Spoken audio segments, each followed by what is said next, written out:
Για χάρη σου, για να έρθω να σε βρω.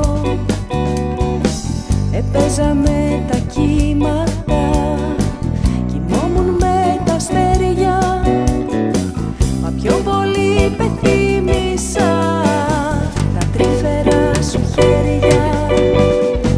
Μιλούσα με τα σύννεφα, ζωγράφιζα κοχύλια, μα πιο μεγάλη γλύκα σου σαν μου δίνες τα χείλια.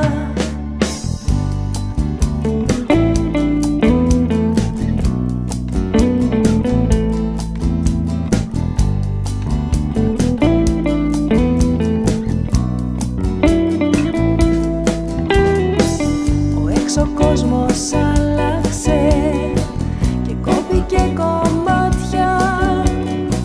Τότε που πρώτο κοίταξα τα φωτεινά σου μάτια, ρώτησα την καρδούλα